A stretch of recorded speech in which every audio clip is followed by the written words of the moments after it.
Do you know what I think is wild? When people are always saying to us teachers, like, don't complain, you only work 180 days a year. And okay, so let's look at it this way. Someone works all year, 9 to 5 job in an office. Most of the time, they can leave the office and not have to worry about work, right? They go home and they can decompress and their problems will be there for them the next day. Teachers, no. You go home, your brain is always turned on to work. You're getting messages and emails. You have to worry about parents. You have to plan for the next day, for the next week. You have to do report cards, which they don't give you time really during the school year to do those. You have to find your own time to do them. Yeah, we get a 40-minute prep. We have to copy, grade, plan, do all of those things. So our brains are always turned on and thinking about work when we're not at work. So yes, we actually do work 180 days a year, but the hours that we work are way more than that. And I'm so tired of people not understanding that. Hello everyone, this is Emmanuel Cooke. We will be reacting to a new video today, so make sure you guys like, comment, and subscribe down below, and let's get into the video. Every day I am reminded. I am reminded how much I don't like kids. So if you've been following me, you know I work in the daytime as a behavior interventionist, Monday through Friday, and I also own a hair braiding business, senior actress, all of those things. So the teaching job is my part-time job, but today just really made my ass itch because there's a student in the 5th grade class. Now she's not my student, because I only work one student, but she's in my one student's classroom, and she's just always being disruptive, just always being disrespectful, just out, a little palm colored girl. And I mean, she just thinks she is the funniest thing. Like, she thinks she's the best thing since sliced bread. She just always make unnecessary noises, extremely disrespectful, cursing people out, cursing at people. And Miss Tia don't play that. Now, with that being said, today, she was just being annoying and obnoxious like she always is, clicking her finger and making noises and saying shut up to people and all of this stuff. And so my student, they be trying to bully him every now and again. He's a little backhand side boy. He's 10, he's in the 5th grade too, and he's on the spectrum. He's autistic, got a little ADHD, and they be trying to do some, little bully things, but I Miss Tia don't play that when it comes to him. So he was laughing at her just like everybody else, and she said, "You shut up." I said, "Hold up, little girl." See, what you're not gonna do? You're not gonna tell this one to shut up. You're gonna be quiet. Don't even think about speaking to him. Take it back now, little girl. So about another 5 minutes roll by, and she's still clicking that goddamn pen. And she's clicking it being funny because their teacher has a timer on. So every second that the timer is going, this little heifer is clicking. And the class is like, be quiet, because they trying to play the silent game so that they can get some privileges. And she just keep clicking. And I finally said, "Can you please stop?" Well, first I just looked at her. I said, "Stop it." She was like, "Ugh." I was like, "Just stop it. Like, can you just please stop?" I said it to her nicely. It's like, Jesus. You know this little girl gonna say, "What Jesus gonna do?" Oh, bitch, who the fuck? Excuse my French. But see, when little kids be trying to act like they grown, that's when I get to addressing them like they grown. But see, I didn't say that. I said it in my head. I said it in my head. I said, this little hoe gonna make me hurt her. I walked up to her because I'm walking out with my one student to take him to his resource class, because when you are a behavior interventionist, you have to go to all the classes that your student has. And so my student has extra resource classes just to get him on track, because he had been out of school for a couple of years. He's a little behind. So as we was walking out and she made the same, I said, "Excuse me, what did you just say? Come again, say what?" I don't know why I did that. She gonna tell my son, I said, I said, "Let me tell you something, little girl. We are not the same age, and I'm not your friend, and we're not on the same level. So you better watch your tone when you talk to me, because I don't play with little kids." You know what the thing is like, she does this every day. She acts a fool in this classroom every day, and she gets no consequences. And I've noticed, now mind you, I work in the state of California. I used to teach in Texas, And the way they discipline between Texas and California is totally different.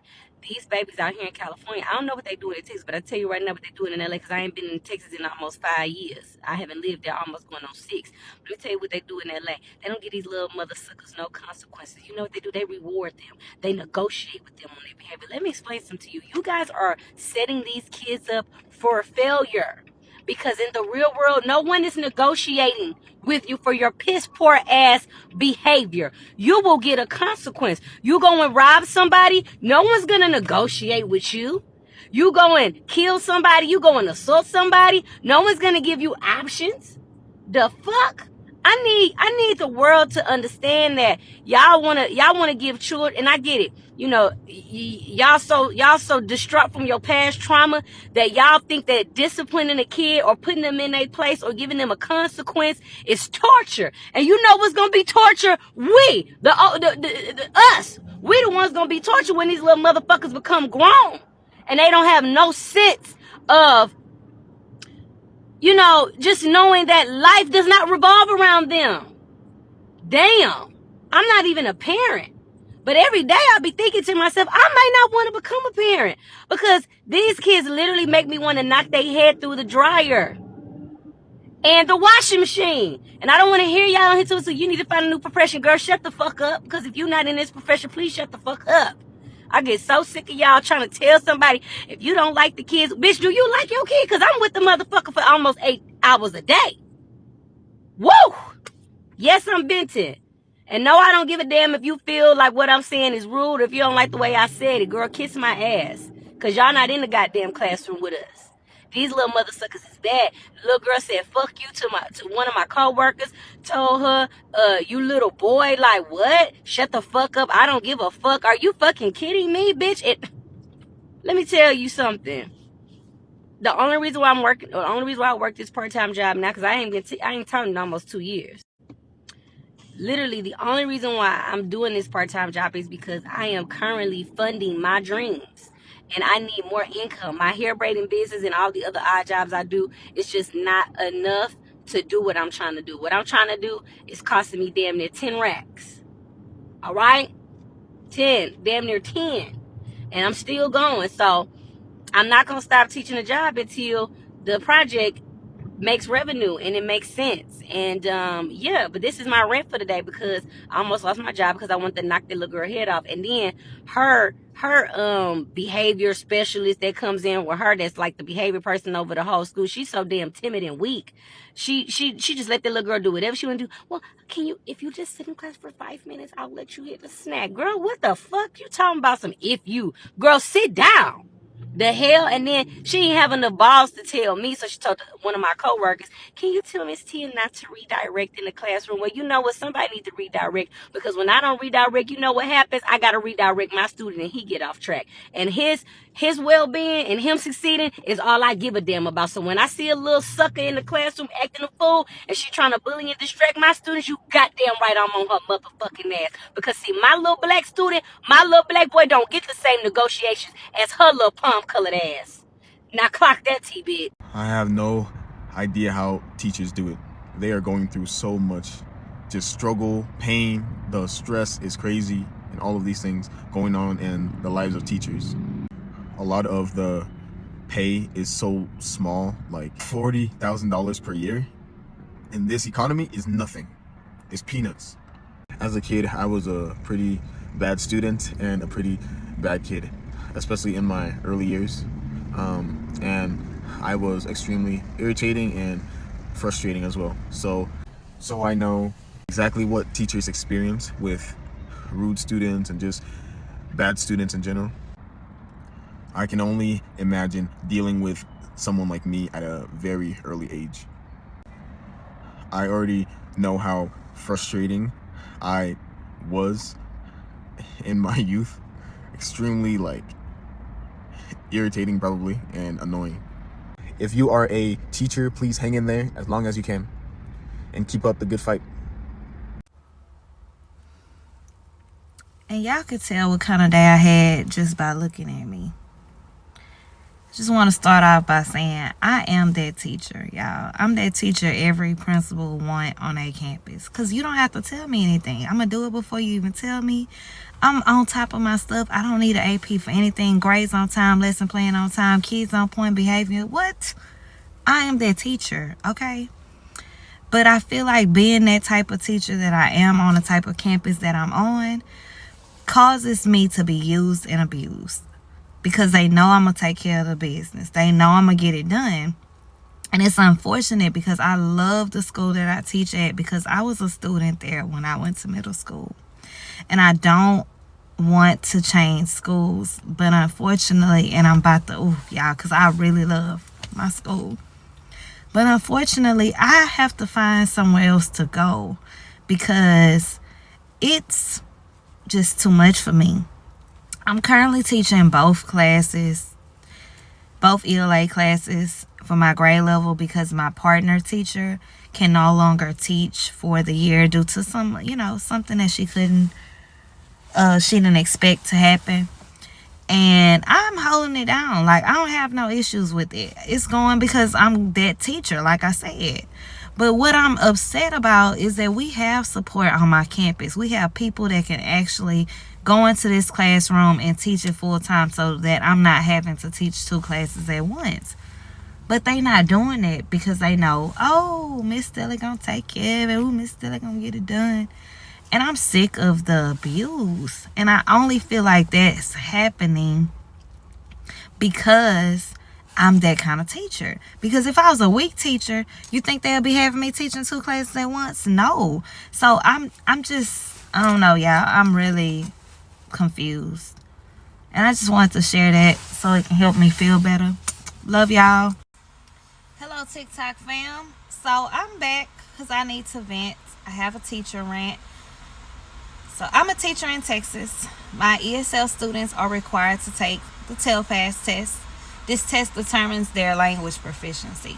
They're required to submit 5 writing samples. On my campus, the ELA teachers had to produce 2 of the 5 and the other contents 1 writing sample. Today we were supposed to staff the school to rate and verify these samples. However, that didn't happen because some of the writing samples, most of the writing samples, were missing name, date, or the student just simply didn't write enough. So now the ELA teachers have to obtain the 5.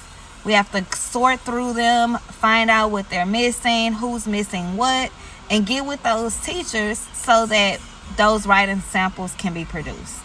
And I just feel like that is so unfair because as an ELA teacher and a teacher that's always on point, I always take care of my business, I had my 2 writing samples completed and up to par, perfect.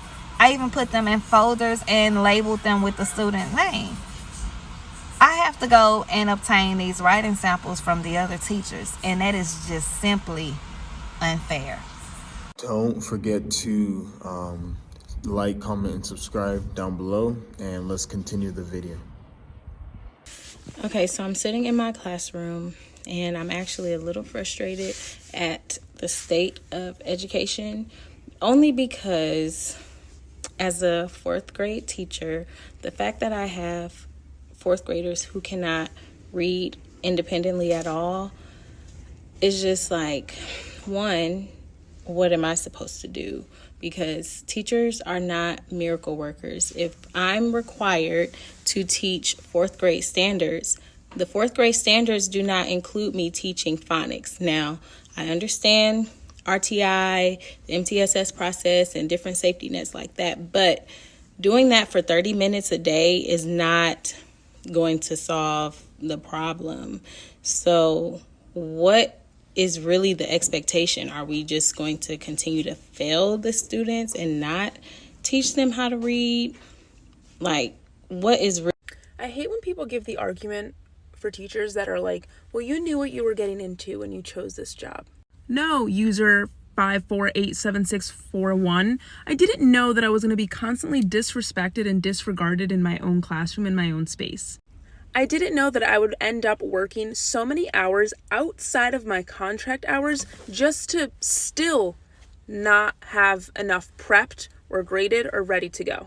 I didn't know that I was going to be asked to do so many things outside of what I thought scope of being a teacher was, but I simply have to because that's where we're at. I didn't know I would have to cover classes outside of my content area, outside of the grade level that I teach, because we don't have enough subs. So no, I don't think teacher ed programs do nearly enough to really teach you the scope of what it's like to be a teacher. I started my teaching career in 2019, right before the pandemic hit. Nothing could have prepared me for that. I understand that, but I have never felt solidified in my career.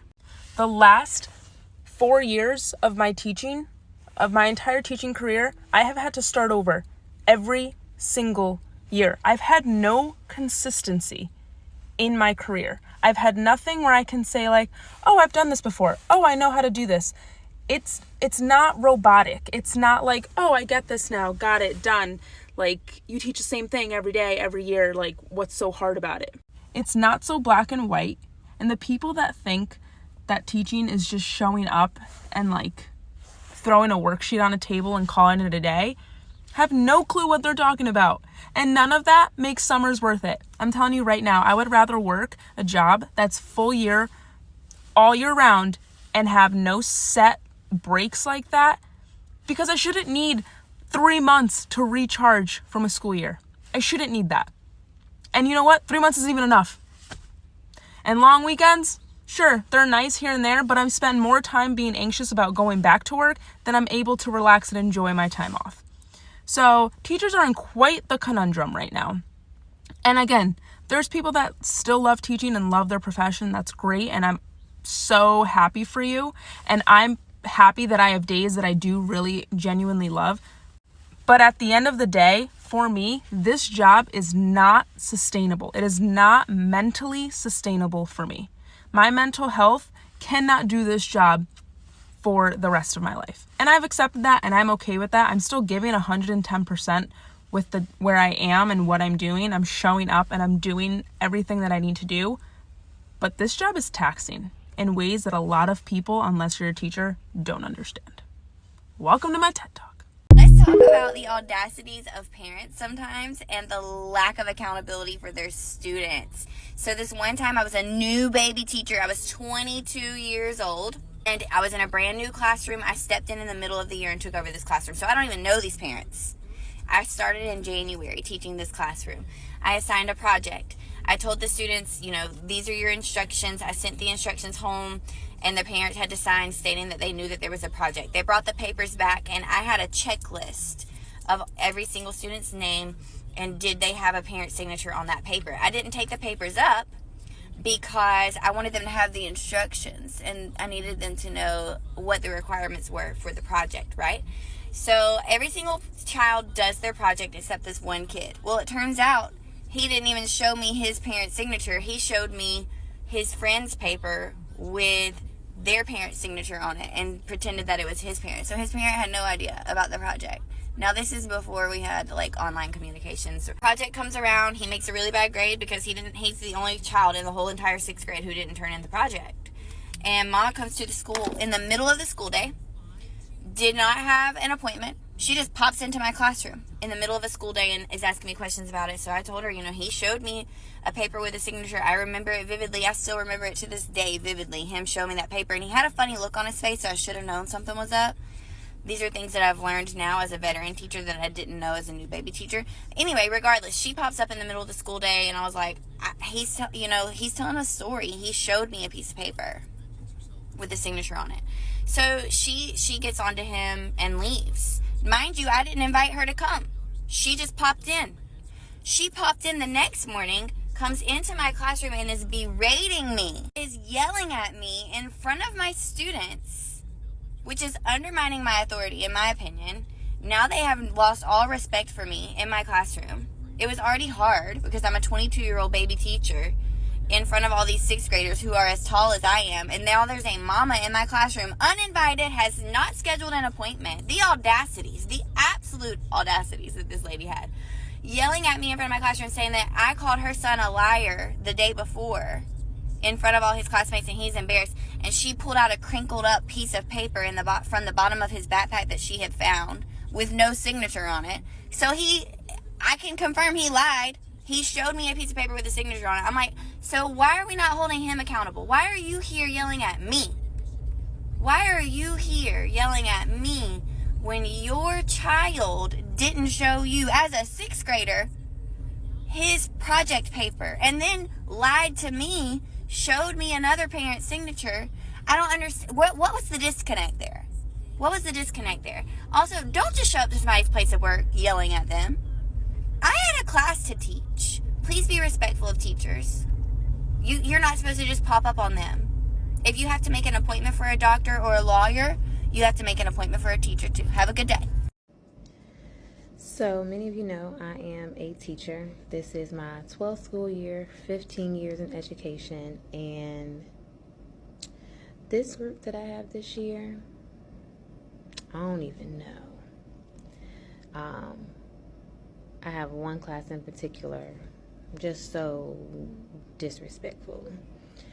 Today, the class topic, unfortunately, because of their lack of respect, was about fellatio. And they saw no problem with talking about it in detail in class. I went off. Like, y'all have no room to be talking about anything inappropriate, nothing. Y'all need to be worried about English. Worried about this class and doing the work.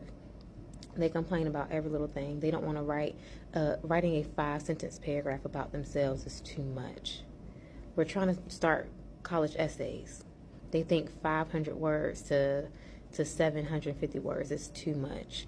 Doing a bell ringer that's 7 sentences about themselves is too much. They can't even identify literary devices like alliteration, simile, metaphor. Can't even do that.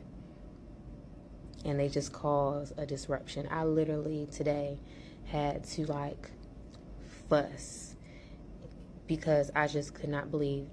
Sat in class. We're on week 3. A lot of them are sitting with zeros, did not one assignment.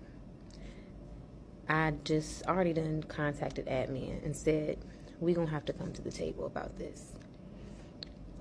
Parents going to be contacted, but I already know what's going to be the response. No response. When you're at the high school level, the amount of parent participation decreases by so much, and the only time you hear from them when it's time for graduation, time for prom, time for senior activities, then they want to care and participate. But not when their child is sitting with a 0 already. Not when things are going on now. It's going to be at the end when we get all these emails and phone calls. Please help my child, blah, blah, blah. And the child don't even have enough respect to come to class on time, participate by at least doing the work. Like, if you don't say nothing, at least try to do the work. Complain about work. The mouths are terrible. No respect at all. It just, every year it gets worse and worse and worse. And I'm just over it. I'm completely over it. I have to recreate some tools because the tools that are in my toolbox aren't working. It's not it. And it starts at home. It truly starts at home. And then on top of that, it also starts with having support from admin. Some of these kids, they just, I don't even know. This is just my little rant for today because today they tried me. They tried me. They didn't win, but they tried me. I'm just more annoyed than anything because these young people are going to be adults. They're going to have lives outside of, they're going to be the people, ringing us up, working these different jobs, and they can't even do the simple things here in high school. So it concerns me about what they'll be able to do as young adults. It's just, pray for us teachers out here, especially those that have the older children. I teach 11th and 12th grade, mostly 12th grade. My other seniors are fine. I just have this one class. And I can just get these few bad apples out the class will be fine. And do I have class management skills? I do.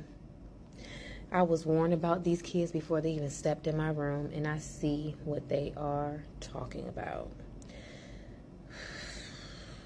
When you're at 12th grade, when you're at that level, conversations that I'm having with these students shouldn't be had, because we should have reached a level of maturation where that should even be a thing.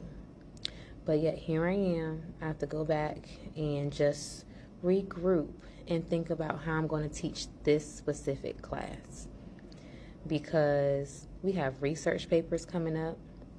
We have a capstone project coming up, and if they can't even write, or don't even want to write, a 5-sentence, 7-sentence bell ringer, they don't want to write a 500 to 700 word college essay about themselves, then I know they're going to give me heck when it comes time for the other work that we have to do.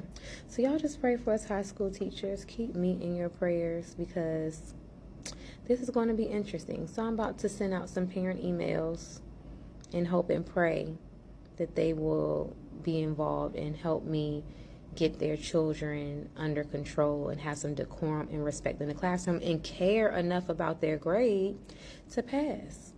Because you need English to graduate. I already told them that. You need my class to graduate. There's no way around me. I'm the last credit, one of the last credits you need in order to graduate. But they laughed and thought it was a joke because they got away with their foolishness this long. So it's like, who gonna stop me now? Me? I'm gonna stop you, because you're not gonna just be any kind of way in my room. But that's just my rant for today. All right. Bye, y'all.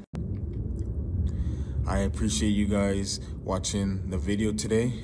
Please remember to like, comment, and subscribe down below with your thoughts, and I'll see you guys in the next video.